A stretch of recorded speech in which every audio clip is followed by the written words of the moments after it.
dapat menghalangi. Dengan iman katakan, lebih keras lagi. Menghalangi. Karena apa? Menghalangi. Sama-sama serukan. Ini yang terbaik dan menjadi bagian hidupku. Mari semua jemaat. Dari kemuliaan sampai kemuliaan, Engkau membawaku semakin bersinar. Terbang semakin tinggi. Nyatakan Tuhan bagi hidup ini. Sinar dari kemuliaan sampai kemuliaan, Engkau membawaku semakin bersinar. Terbang bersamamu, terbang semakin tinggi. Nyatakan Tuhan bagi hidup ini. Sinar kemuliaan. Nyatakan Tuhan bagi hidup ini. Sinar kemuliaan. Nyatakan Tuhan bagi hidup ini. Semua suarakan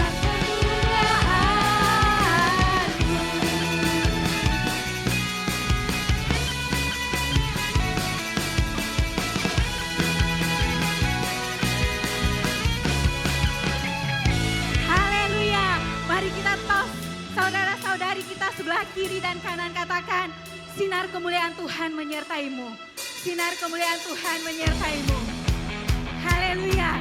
Kami akan terus memuji Engkau Tuhan. Kami yakin dan percaya ketika kami berjalan bersama-Mu Bapa, Engkau adalah Allah yang setia, yang tidak akan pernah meninggalkan kami. Yuk semuanya, tepuk tangan lebih lagi di hadapan Tuhan. Tak pernah ku ragu akan kesetiaan-Mu. Kau pegang hidupku sepenuh jiwa kami Tuhan. Sepenuh jiwa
Yesus kau raja dalam hidupku. Lebih keras lagi. Yesus kau raja dalam hidupku. Berkuasa berjaya untuk selamanya. Hanya kau Tuhan, sumber kekuatan. Kuasa-Mu tercurah bagiku senantiasa. Denganmu Tuhan, ku kan berjalan dari kemuliaan sampai kemuliaan. Hanya kau Tuhan, sumber kekuatan. Kuasa-Mu tercurah bagiku senantiasa. Denganmu Tuhan, ku kan berjalan dari kemuliaan. Biar iman katakan kemuliaan selamanya.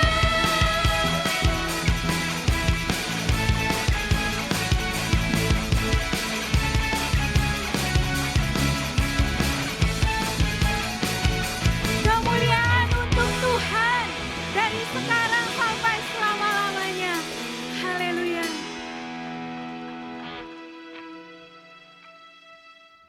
Ini kami Tuhan. Di tempat ini pada pagi hari ini menyadari anugerah dan pertolongan Tuhan. Sehingga kami tidak ragu Tuhan untuk menyerahkan sepenuh hidup kami. Hanya berseru dan berserah kepadamu, Yesus.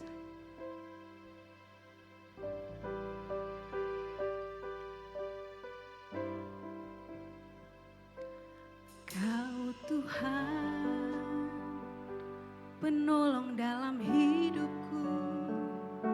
Ku percaya hanya kepadamu. Kau pegang tanganku dan tuntun langkahku. Yesus, kau perlindunganku. Mari sama-sama katakan, kau Tuhan, kekuatan dalam hidupku, penolongku dalam kesesatan. Kau gunung batuku dan pertahananku. Yesus, kau kemenanganku. Berseru kepadanya, Yesus, padamu ku berseru. Kaulah penyelamat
bagimu Bapa. Kaulah segalanya di dalam hidupku. Kerajaanmu, kebenaranmu, itu bagianku. Kaulah yang ku pandang selama hidupku, mengasihimu, memuliakanmu, Bapa dan Rajaku. Kaulah segalanya, kaulah segalanya. Ini pengakuan iman kami Tuhan. Kerajaanmu Bapa, kerajaanmu, kebenaranmu, itu bagian kami, itu bagianku. Kami hanya memandang kepadamu Yesus, yang ku pandang selama hidup kami Tuhan, selama hidupku, mengasihimu, memuliakanmu, Bapa dan Rajaku. Mari jemaat sama-sama katakan, Kaulah segalanya.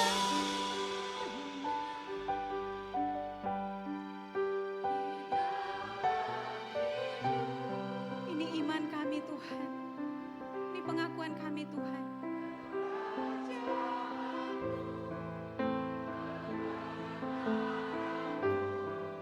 Itu bagianku.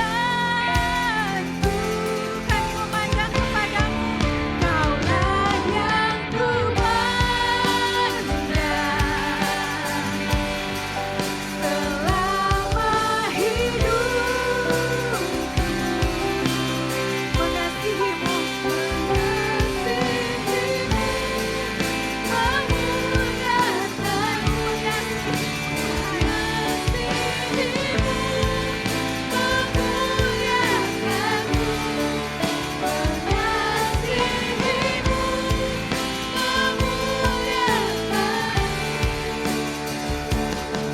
sama-sama katakan, Bapa dan Rajaku. Sorak-sorai kemuliaan untuk Tuhan.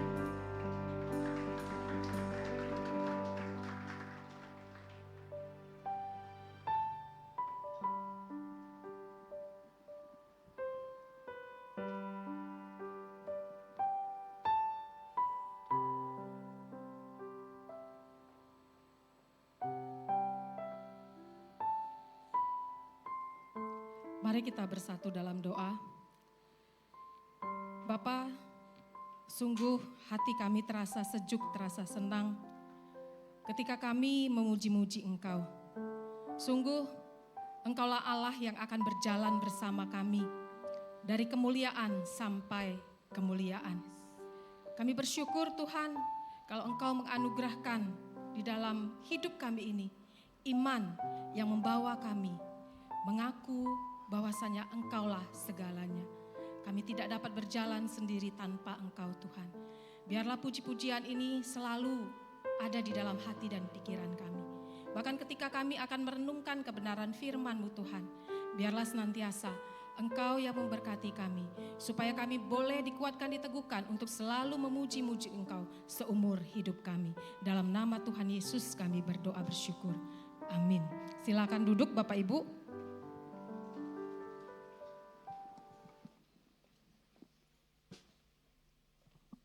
Ya, sungguh kita tadi terbuai dengan puji-pujian yang kita naikkan di hadapan Tuhan. Puji-pujian yang kita naikkan sungguh-sungguh sesuai dengan apa yang mau kita renungkan di pagi ini. menjadi kekuatan yang baru, menjadi semangat yang baru, makin meneguhkan iman kita untuk tetap memandang kepada Tuhan yang akan menuntun kita berjalan dari kemuliaan sampai kemuliaan. Ya, Bapak Ibu, hari ini tema kita yang diberikan yaitu kasih setiamu lebih baik daripada hidup. Your faithful love is better than life. Ya, nah faithful sebab kasih setiamu lebih baik daripada hidup. Kita akan membacakan kebenaran firman dari Mazmur pasal 63 seperti yang tadi diberikan di layar. Mazmur pasal 63 ayat yang ketiga sampai ayat yang keempat. Mazmur pasal 63 ayat yang ketiga sampai ayat yang keempat. Saya akan membacakannya bagi Bapak Ibu dari ayat yang kedua sampai ayat yang kelima. Ya Allah, Engkaulah Allahku, aku mencari Engkau, jiwaku haus kepadamu. Tubuhku rindu kepadamu, seperti tanah yang kering dan tandus, tiada berair. Demikianlah aku memandang kepadamu di tempat kudus, sambil melihat kekuatanmu dan kemuliaanmu. Sebab kasih setiamu lebih baik daripada hidup, bibirku akan memegahkan Engkau. Demikianlah aku mau memuji Engkau seumur hidupku dan menaikkan tanganku demi namamu. Saya ulang, sebab kasih setiamu lebih baik daripada hidup. Bibirku akan memegahkan Engkau. Ya, Bapak Ibu, tentu di tahun-tahun di dalam hidup kita, perjalanan kita tidak ada yang mulus. Pasti ada saja gelombang, ada saja badai, ada saja angin kencang yang melanda kehidupan kita.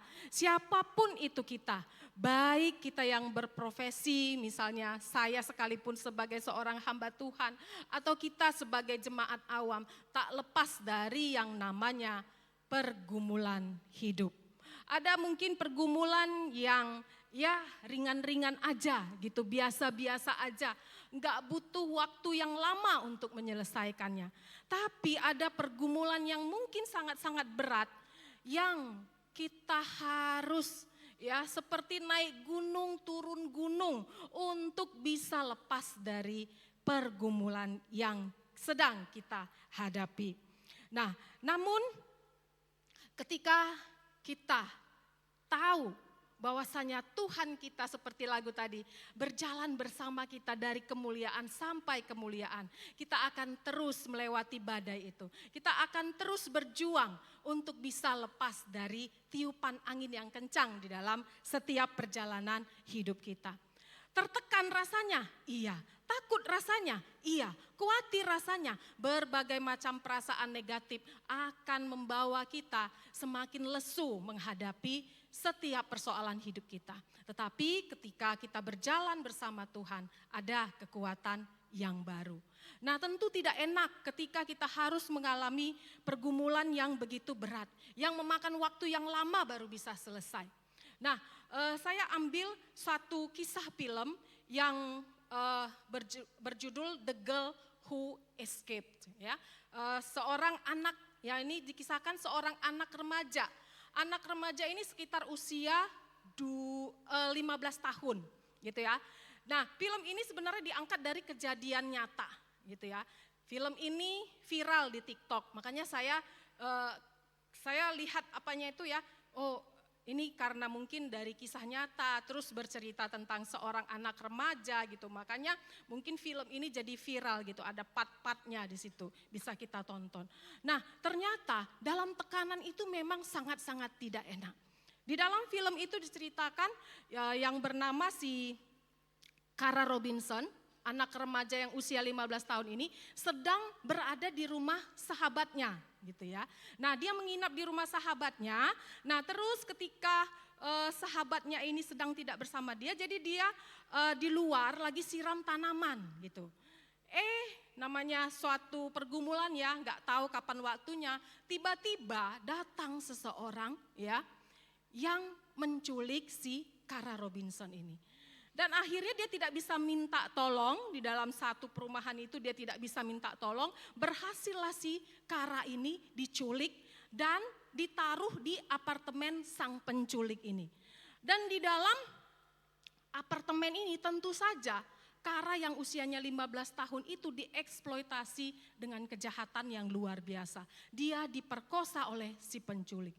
Nah tentu di dalam tekanan di mana dia terkurung, tidak ada orang yang bisa menolong dia. Tekanan, pikiran-pikiran negatif, perasaan-perasaan yang macam-macam, itu semuanya ada di dalam benaknya. Tapi satu yang harus dia kerjakan, dia harus berjuang untuk bisa lewat, untuk bisa lepas dari penculikan itu.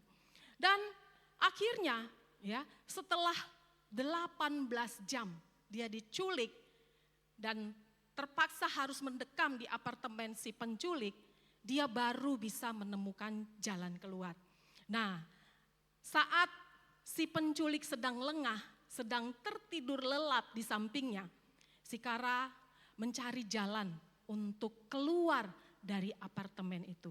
Dan akhirnya dia pun berhasil keluar dari apartemen si penculik itu, dan di tengah jalan ada orang yang mau berhenti untuk menolongnya, lalu dia bisa melapor ke kantor polisi.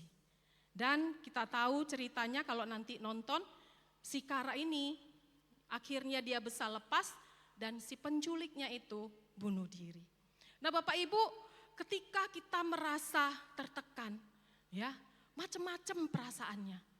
Kita bisa bayangkan si Kara tadi, anak umur 15 tahun, di rumah temennya diculik. Dia tidak tahu harus kemana. Dia tidak tahu harus meminta tolong kepada siapa. Dia harus berjuang sendiri. Nah, di dalam Alkitab ada juga seorang tokoh, ya, seorang tokoh yang sangat terkenal dengan tekanan demi tekanan hidup. Tokoh itu adalah Daud, ya. Kalau kita baca Alkitab, ya, Daud itu memang seorang yang sungguh-sungguh kuat untuk menghadapi setiap badai kehidupan, ya. Nah, tetapi kita tahu bagaimana seorang Daud, ya. Dia tidak berjalan sendirian. Itu imannya Daud. Nah, ketika kita membaca Mazmur tadi, itu adalah Mazmur yang dituliskan oleh Daud ketika dia sedang dalam pelarian. Sedang dalam pelarian karena diburu oleh anaknya sendiri yang bernama Absalom. Ada beberapa penafsir mengatakan ini ceritanya tentang Daud lari dari Saul, kejaran Raja Saul. Ada juga yang mengatakan yang seperti saya katakan ini. Tapi kita mengatakan ketika dia di padang gurun Yehuda ini adalah ketika dia diburu oleh anak kandungnya sendiri yang bernama Absalom. Nah, siapa itu sebenarnya Absalom? Ya, nah Absalom ini ya anak Daud tentunya. Ya anak Daud. Daud itu mempunyai banyak istri.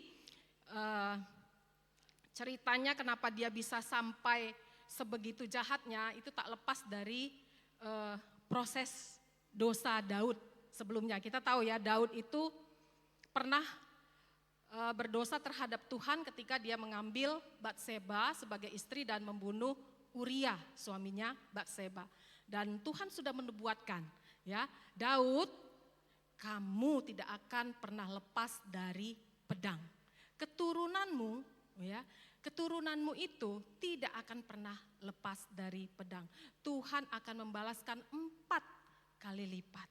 Ya, kita tahu ada beberapa nanti kisah anak Daud mati, termasuk nanti Absalom ini. Nah, Absalom ini ternyata orang yang penuh dengan kebencian, penuh dengan dendam. Kenapa? Dia punya seorang adik yang namanya Tamar gitu ya. Punya seorang adik yang namanya Tamar, tetapi ternyata anak Daud dari ibu yang lain yang bernama, saya juga jadi lupa ya, Amnon kalau nggak salah ya, Amnon. Nah, Amnon ini ternyata suka dengan adiknya si Absalom gitu ya. Nah, ketika si Amnon ini melihat cantiknya adiknya itu, dia tergoda untuk memiliki adiknya. Dan akhirnya dibuatlah siasat untuk si Amnon itu bisa dimiliki oleh Amnon. Dan akhirnya Tamar adiknya Absalom ini diperkosa. Dan Absalom akhirnya dendam. Ketika dia dendam, maka dia membunuh Amnon. Nah, ketika dia membunuh Amnon, apa enggak sedih hati Daud, ya kan?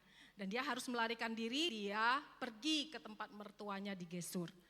Nah, setelah dia lari selama 3 tahun, dia balik ke Yerusalem.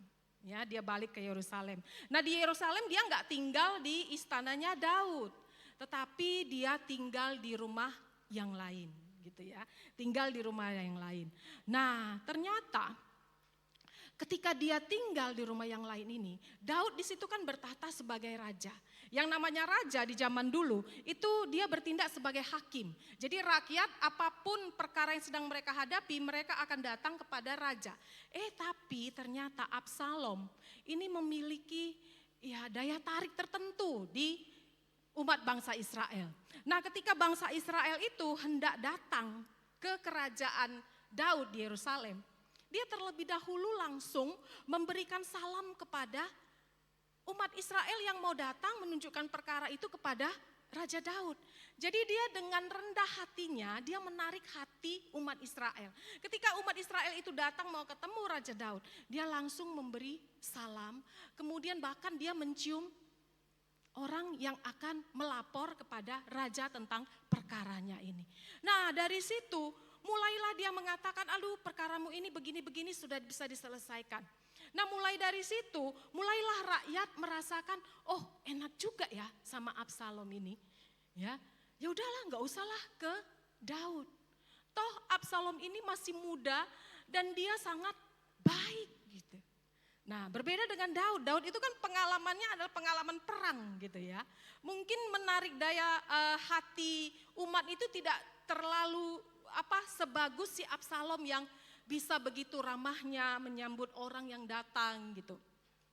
Dan akhirnya dibuatlah siasat, ya. Dibuatlah siasat oleh Absalom ini untuk mengkudeta ayahnya sendiri yang saat itu adalah sebagai raja Israel. Dan ketika rakyat sudah mulai mendukung Absalom, dia buat pernyataan bahwasanya dia adalah raja Israel. Wah, mendengar itu Daud tentu sedih, ya. Dan dia mendengar bahwasanya anaknya sendiri si Absalom ini akan membunuh bapaknya. Gitu ya. Nah, biasa itu kalau zaman dahulu, zaman bangsa Israel ini, kalau satu raja ditaklukkan, itu pewaris tata kerajaannya juga harus mati gitu biar habis gitu ya. Nah, maka Daud pusing memikirkan anaknya ini. Dia tidak mau ambil resiko untuk berperang, ya, berperang melawan anaknya sendiri. Akhirnya dia bersama pasukannya yang loyal sama dia, itu mereka harus lari. Dan tibalah Daud di padang gurun ini tadi, padang gurun Yehuda. Nah, disinilah Daud menulis Mazmur pasal 63 ini dengan 12 ayat gitu ya, 12 ayat. Kita tahu bagaimana tertekannya dia, bayangkan ya. Kalau kita dengar di televisi misalnya ayah kandung membunuh anak, anak membunuh ayah kandung, kita saja sudah gimana ya zaman ini ya. Nah, tetapi ternyata bangsa Israel zaman dulu sudah ada yang seperti ini ya. Anak mau membunuh bapaknya yang adalah raja. Dia mau menjadi raja, jadi dia akan membunuh bapaknya ini. Nah, tentu perasaan Daud kita tahu ya, sangat sedih. Tapi dia nggak mungkin berperang melawan anaknya sendiri. Dia sangat sayang kepada anaknya ini. Nah, tetapi karena dia tidak mau membunuh anaknya ini, dia harus mengambil langkah untuk keluar dari Yerusalem, gitu ya. Dia keluar dari Yerusalem dan dia tuliskan Mazmur ini. Nah uniknya ketika dia dalam keadaan yang sangat tertekan, begitu berat. Kalau kita membaca seluruh Mazmur pasal 63 ini, di dalam doa Raja Daud, tidak ada satupun kata-kata di dalam 12 ayat ini yang berisikan permohonan. Biasanya kan kita kalau berdoa gitu ya, Tuhan tolonglah aku sedang ini, minta itu. Gitu ya kita kalau berdoa ya. Paling puji-pujiannya hanya di atas gitu kalau kita berdoa. Tapi selebihnya, Tuhan minta ini, tolong itu, tolong ini, tolong itu. Itu biasanya doa kita. Nah tetapi kita menemukan di pasal 63 ini, Mazmur yang dituliskan oleh Raja Daud berisi puji-pujian. Sama seperti lagu tadi. Makanya ketika saya tadi menyanyikan puji-pujian ini, ya Tuhan, memang ketika kami memuji Engkau, baiklah pikiran kami fokus kepada Tuhan. Tuhan yang harus dipuji-puji dari kemuliaan sampai kemuliaan. Nah, kita melihat ketika dia menuliskan Mazmur ini, ada satu ayat yang sungguh-sungguh merupakan satu pengakuan iman. Seperti kata contoh Teti tadi ya, biarlah ini menjadi suatu pengakuan iman kami. Dalam Mazmur ini Daud menyatakan pengakuan imannya. Sebab kasih setiamu Tuhan lebih baik daripada hidup. Ini menunjukkan satu pengalaman iman yang luar biasa sehingga Daud di dalam doanya ini dia bisa mengungkapkan bahwasanya sungguh Tuhan itu adalah Tuhan yang memiliki kasih setia yang dari kekekalan, dari kemuliaan sampai kemuliaan. Inilah pengakuan iman yang dinyatakan oleh Raja Daud.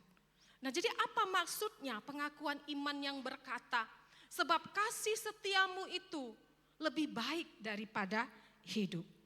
Di sini Daud hendak mengatakan bahwasanya Tuhan, kalau aku hidup tapi aku tidak memiliki kasih setia Tuhan, sebenarnya aku sudah mati.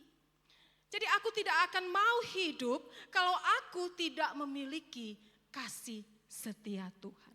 Karena bagiku kasih setia Tuhan itu akan membangkitkan spiritual hidupku. Inilah yang dinyatakan oleh Raja Daud.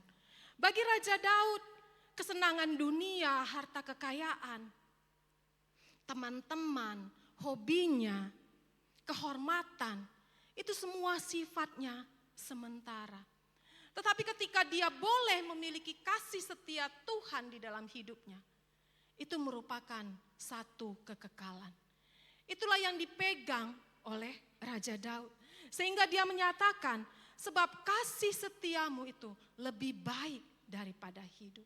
Jadi kalau aku hidup tanpa kasih setiamu Tuhan, itu sia-sia. Itu tidak akan berguna sama sekali. Lebih baik aku mati, tetapi aku menerima kasih setia Tuhan di dalam hidupku. Nah, inilah yang dikatakan oleh Raja Daud. Iman yang akhirnya ketika dia menyatakan kasih setia Tuhan itu sangat-sangat berguna di dalam hidupnya, bibirnya memuji-muji Tuhan. Apa yang keluar dari pikiran hati Raja Daud, itu jadi bentuknya puji-pujian. Makanya seperti saya katakan tadi, tidak ada satupun yang bentuknya itu adalah permintaan. Semua yang keluar itu adalah puji-pujian, meninggikan, mengagungkan Tuhan yang disembah oleh Daud. Nah Bapak Ibu Saudara-saudara, mari kita perhatikan mengapa seorang Daud bisa memiliki pernyataan iman yang demikian. Aku tidak akan mau hidup jika kasih setia Tuhan itu lepas dari hidupku. Jadi tidak ada gunanya hidup kalau lepas dari kasih setia Tuhan. Mengapa seorang Daud bisa melakukan pengakuan iman yang sedemikian rupa? Karena Daud sudah mengenal siapa Tuhannya. Seperti saya katakan tadi, Daud itu adalah salah seorang di dalam Alkitab yang hidupnya dari satu pergumulan masuk ke pergumulan yang lainnya. Dan disitulah Daud semakin mengenal siapa Tuhannya. Nah, bagaimana prosesnya sehingga Daud bisa begitu mengenal siapa Tuhan yang disembah? Kita selidiki di ayat yang kedua. Ya, di ayat yang kedua dikatakan, aku mencari engkau seperti tanah yang tandus dan kering tiada berair. Ternyata seorang Daud itu memiliki relasi yang sangat intim dengan Tuhan. Dia mencari Tuhannya di pagi-pagi hari. Maka tak heran kalau kita masuk ke Mazmur pasal yang ketiga, 4, 5, 6. Di situ semua adalah mazmur yang dituliskan oleh Raja Daud. Ada doa pagi hari, ada doa malam, doa dalam pergumulan. Jadi ketika Daud pagi-pagi di dalam hidupnya, yang utama yang dicarinya itu siapa? Tuhannya. Ketika malam hari dia mau mengakhiri hidupnya sebelum beristirahat, yang dia cari siapa? Tuhannya. Makanya ketika Daud berada dalam pergumulan yang begitu berat, mungkin di dalam hati dan pikirannya, Tuhan, engkaulah kekuatanku, engkaulah penolongku, engkaulah perlindunganku. Mungkin itu saja yang ada di dalam hatinya, karena memang saat itu dia sedang buron, dibunuh oleh anaknya beserta dengan pasukan anaknya. Tetapi yang menjadi kekuatan bagi Daud, dia memiliki relasi dengan Tuhannya. Dia selalu mencari Tuhannya. Jadi sepanjang hari dalam hidupnya dia selalu berbicara kepada Tuhannya. Jadi ibaratnya seperti orang pacaran gitu ya. Kalau kita pacaran mungkin masih proses 1 bulan, 2 bulan, 3 bulan. Mungkin itu kenceng gitu ya relasinya. Gimana, sudah makan, ya kan? Ngapain gitu ya. Nah itu menjalin relasi proses pacaran. Ingin selalu dekat gitu ya. Selalu rindu, selalu pingin ketemu.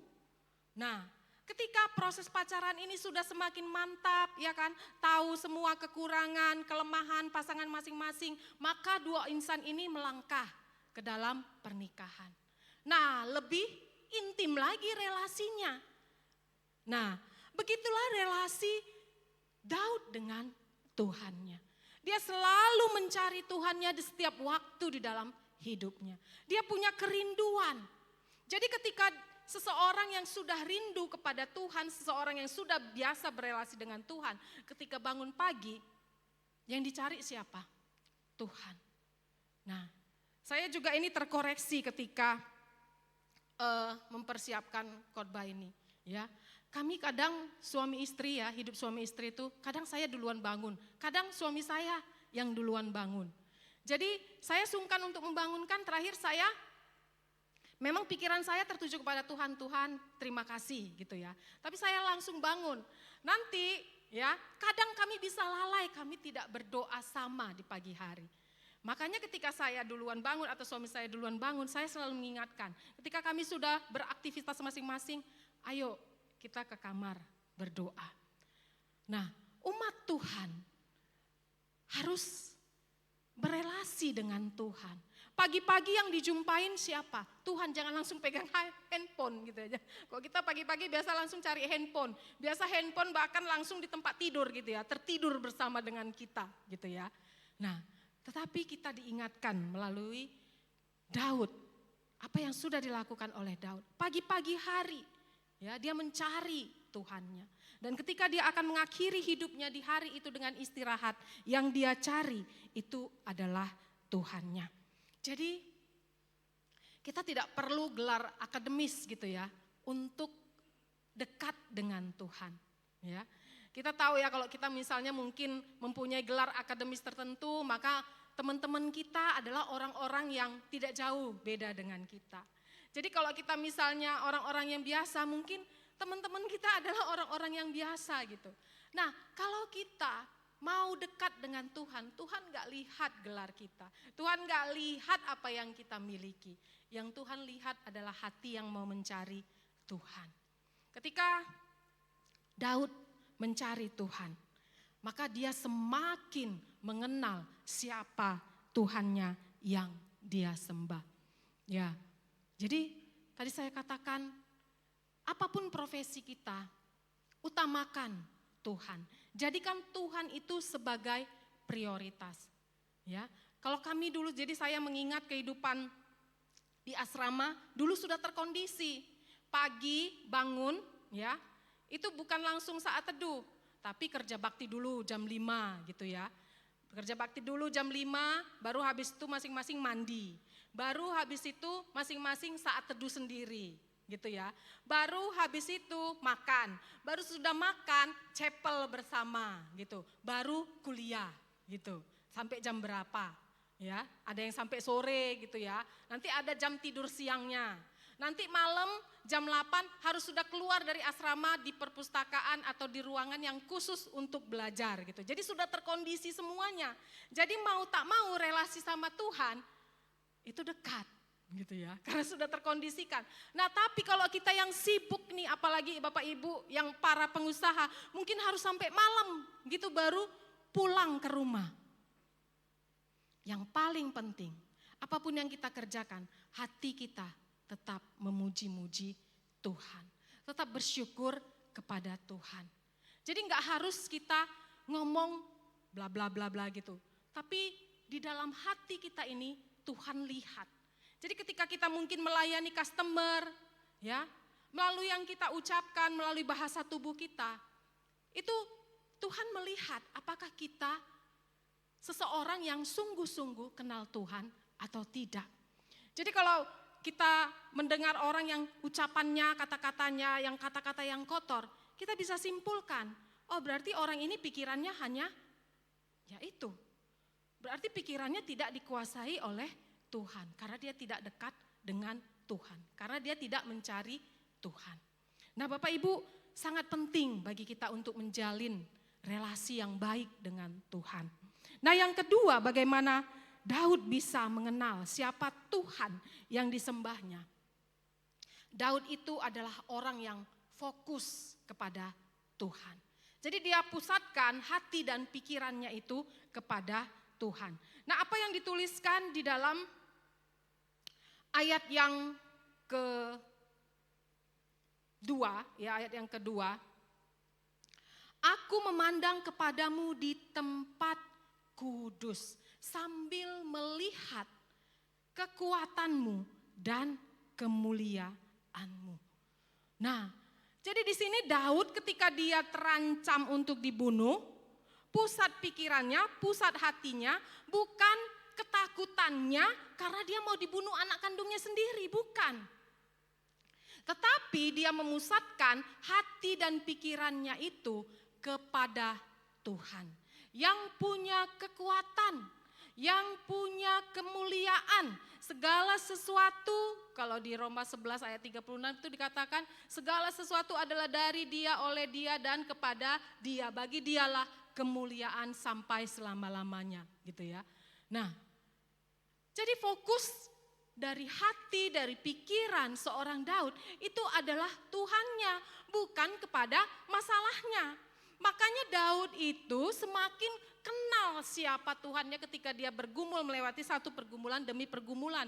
Berbeda dengan kejadian di dalam Matius 14 gitu ya, Petrus, masih ingat ya, yang Yesus berjalan di atas air gitu ya, ada angin yang bertiup kencang, terus Yesus tiba-tiba datang, terus Petrus bilang, Tuhan itu benar enggak kau Tuhan? Kalau benar itu kau, suruhlah aku ke sana gitu ya, karena Yesus saat itu sedang berjalan di atas air gitu ya. Nah, jadi Tuhan Yesus bilang apa? Iya, yaudah berjalanlah ke sini gitu ya. Wah, ini saking semangatnya nih Petrus ya, dia jalan. Terus datang tiupan angin yang kencang. Nah, ketika tiupan angin kencang ini dia fokusnya bukan lagi ke Yesusnya itu, tapi ketakutannya akan angin kencang itu. Maka akhirnya apa yang terjadi? Mulailah Petrus tenggelam gitu ya. Mulailah Petrus tenggelam. Dan ketika dia proses mau tenggelam itu dia berteriak, Tuhan tolong gitu ya.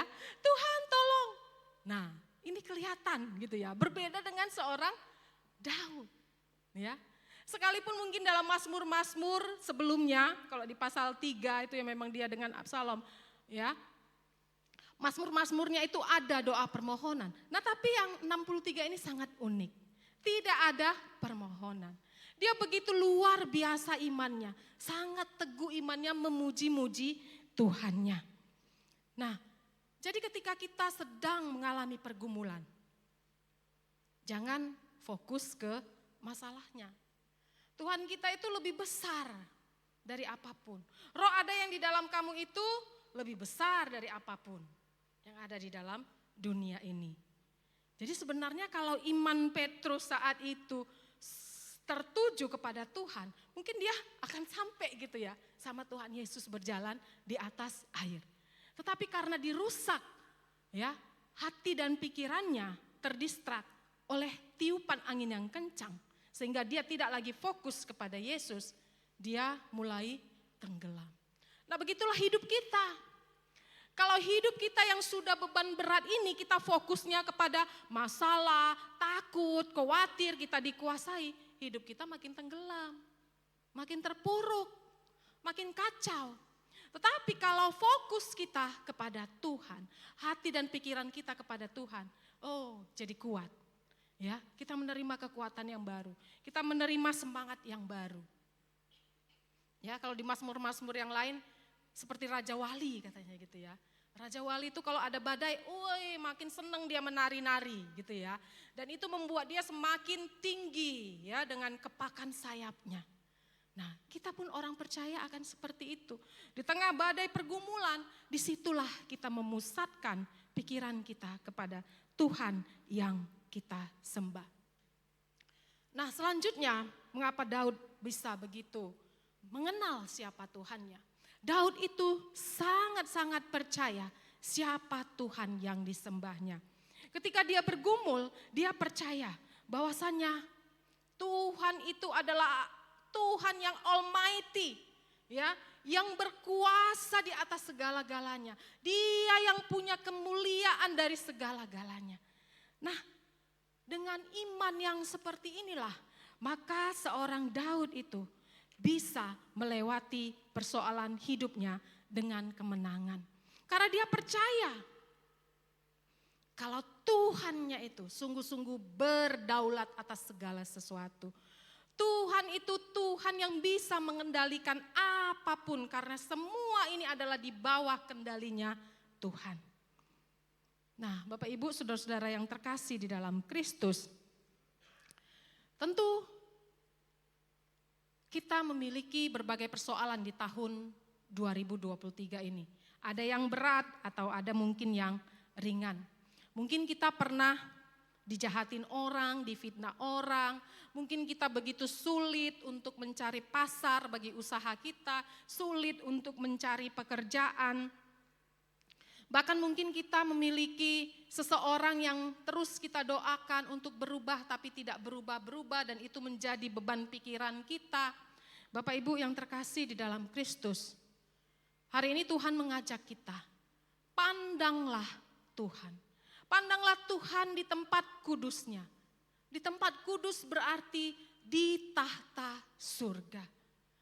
Pandanglah Tuhan di surga itu yang melihat ke bawah. Melihat hati orang yang mencari Dia. Melihat orang yang senantiasa ingin berbicara kepada Dia. Itulah iman yang dimiliki oleh seorang Daud. Karena dia tahu Tuhannya itu punya kekuatan. Di tempat kudusnya Tuhan itu punya kekuatan, punya kemuliaan jauh lebih besar dari setiap persoalan yang sedang dihadapi.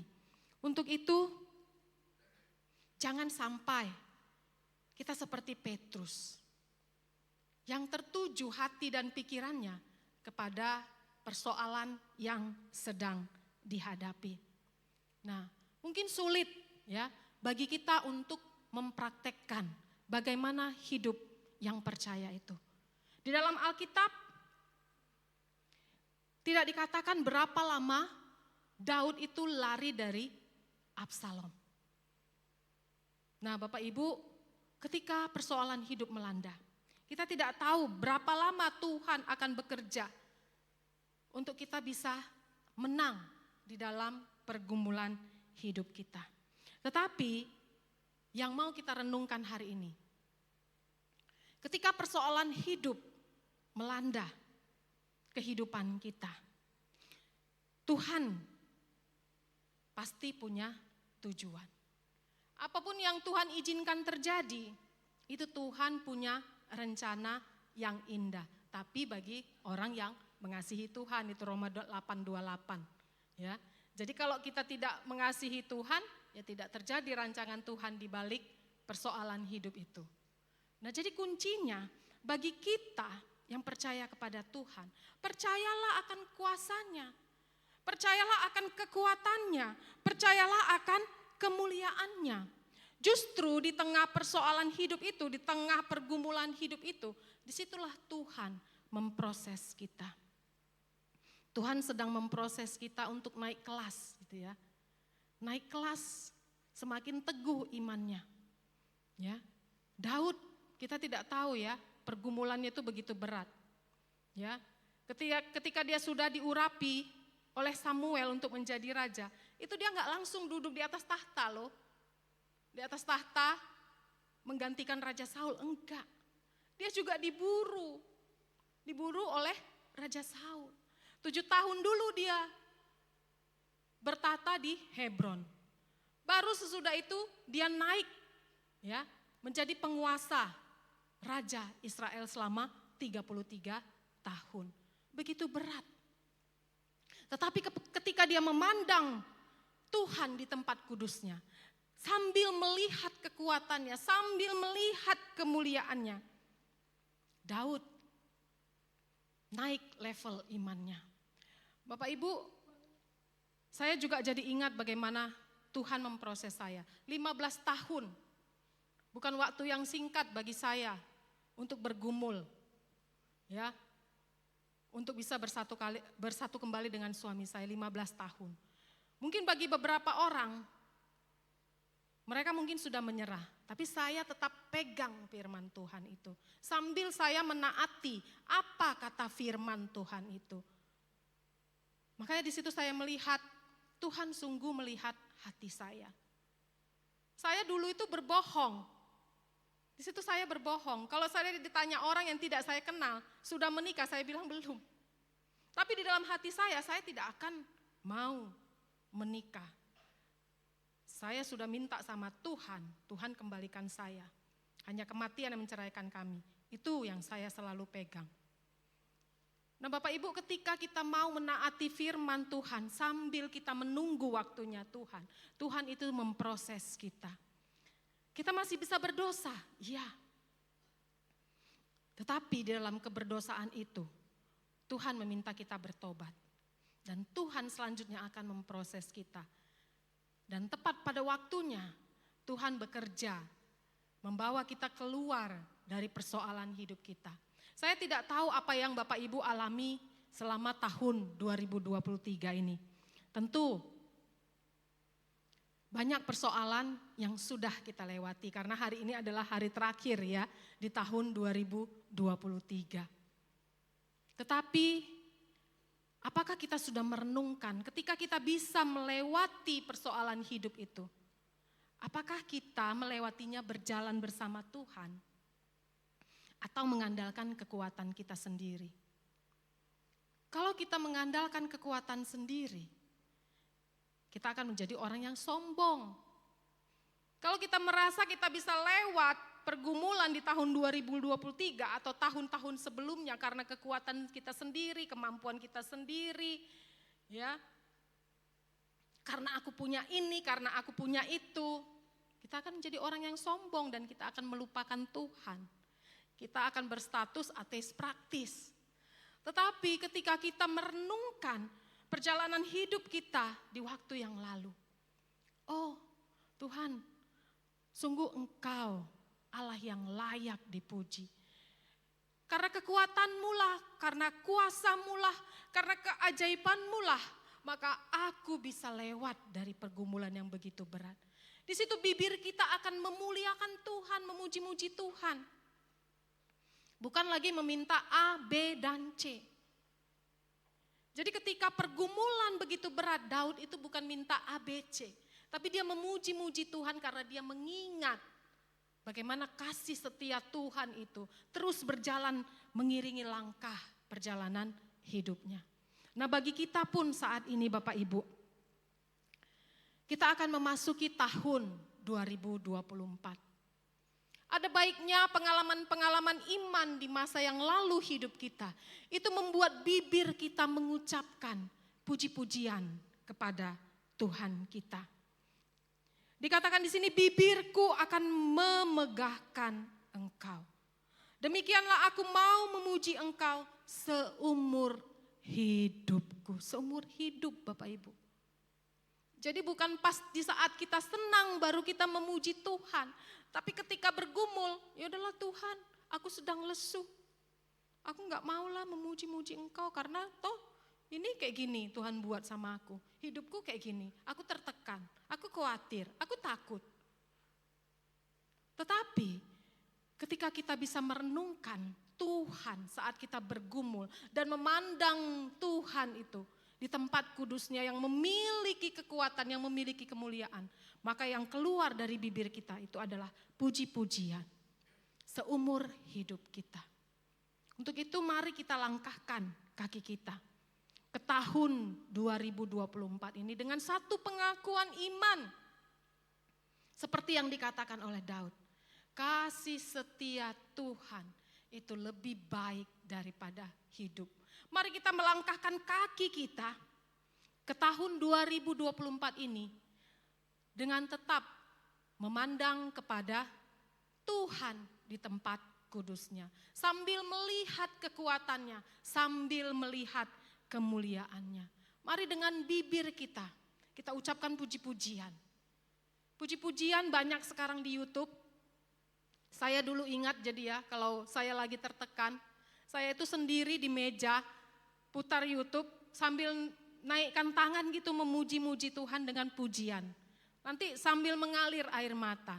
Tapi hati kita tertuju kepada Tuhan. Sungguh Tuhan itu ajaib. Allah yang telah menyertai perjalanan hidupku. Jadi ketika tekanan hidup begitu berat, putarkan puji-pujian apa yang bisa membuat Bapak Ibu semakin dekat dengan Tuhan. Apa ayat Alkitab yang membuat Bapak Ibu itu senang gitu ya, terhibur gitu untuk membaca Alkitab. Baca, karena disitulah kita akan merasakan bagaimana hidup kita itu bisa kuat untuk menghadapi persoalan yang akan datang di tahun 2024. Tidak ada orang di dalam dunia ini yang hidupnya aman-aman aja, enggak ada. Tapi bukan berarti kita pesimis, nanti akan ada badai di tahun 2024, bukan.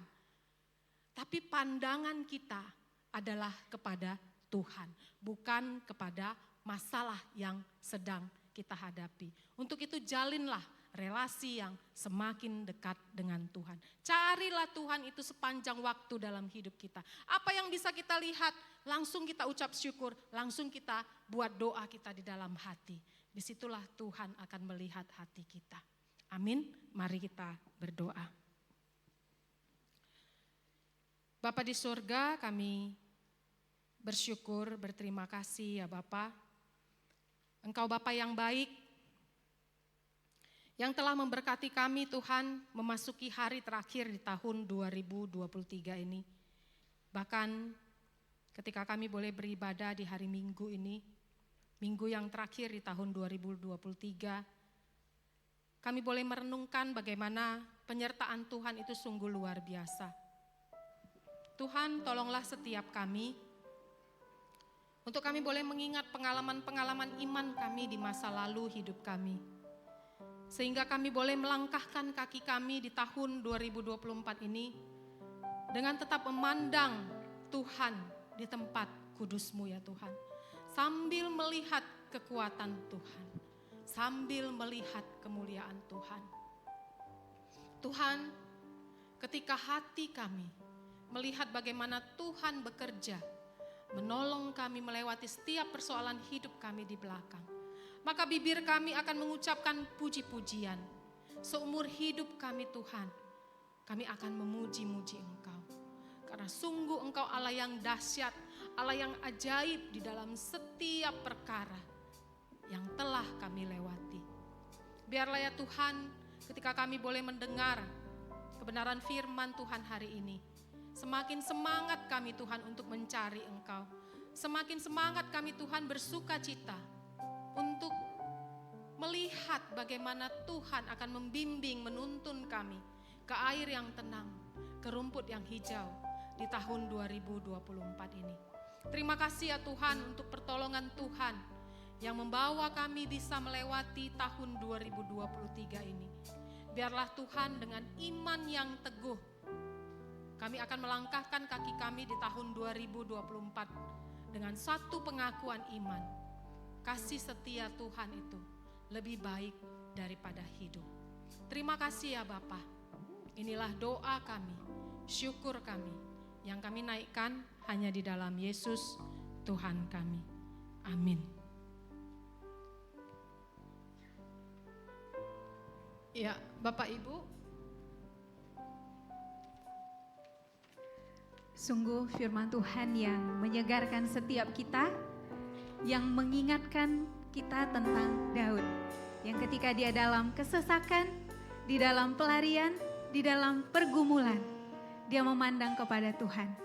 Jadi mari Bapak Ibu yang terkasih di dalam Tuhan, pada hari ini kita juga berkomitmen seperti Daud, memandang kepada Tuhan.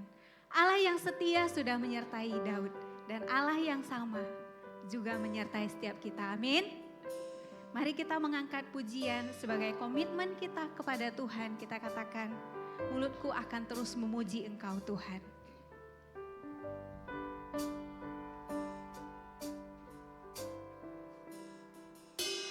Kau Tuhan, penolong dalam hidupku, ku percaya hanya kepadamu.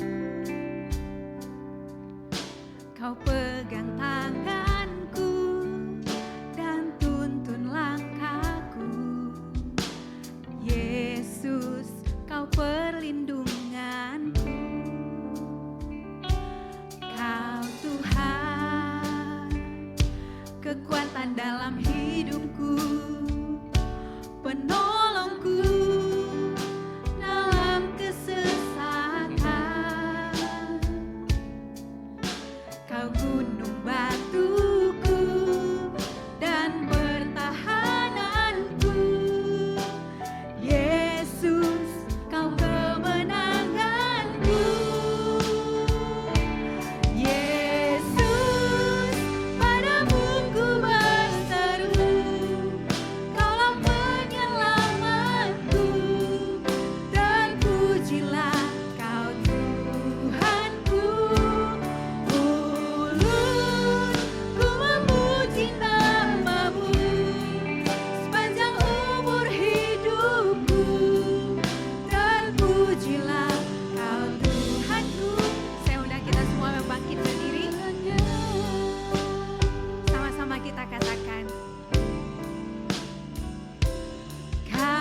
kita akan menerima berkat melalui hambanya, contoh Tinja.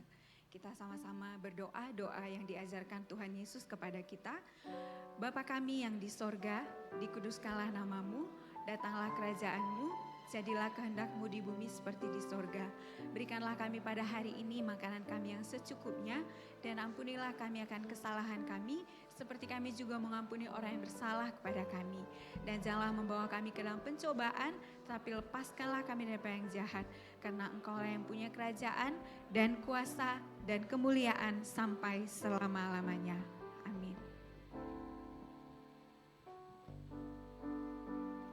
Mari kita terima berkat dari Tuhan.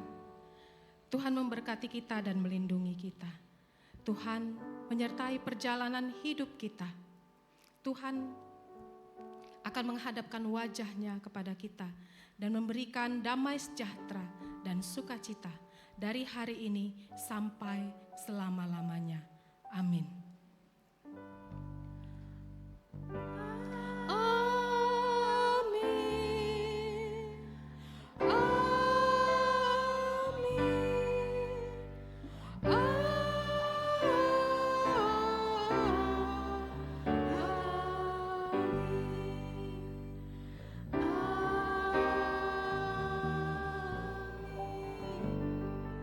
Silakan duduk, silakan mengambil waktu teduh.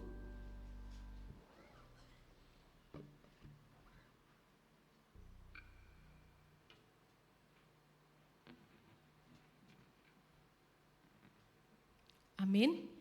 Ya, Bapak Ibu, sebagai pengumuman bagi kita di hari ini, Bok Su Johan bersama dengan Semu Hensi dan keluarga sedang berlibur dan akan kembali mungkin tanggal 5 sampai tanggal 4 berlibur, tanggal 4 Januari, mungkin tanggal 5 sudah ada di Medan bersama-sama dengan kita. Dan selanjutnya pengumuman seperti yang dikatakan Contoh Teti, minggu depan kita akan kembali melakukan ibadah 2 kali, jam 9 dengan jam 10.30. Dan untuk persekutuan di bulan Desember itu kemarin sudah off.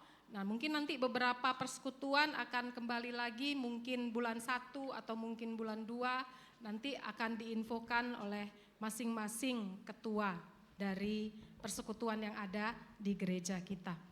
Kita akan mengikuti ibadah di tahun baru tanggal 7. Jadi besok tanggal 1 gereja Muen tidak ada ibadah. Tapi kita akan melakukan ibadah kembali di hari Minggu tanggal 7 Januari 2024. Terima kasih. Tuhan Yesus memberkati, selamat berlibur, selamat memasuki tahun 2024. Tuhan Yesus memberkati. Bagi Bapak Ibu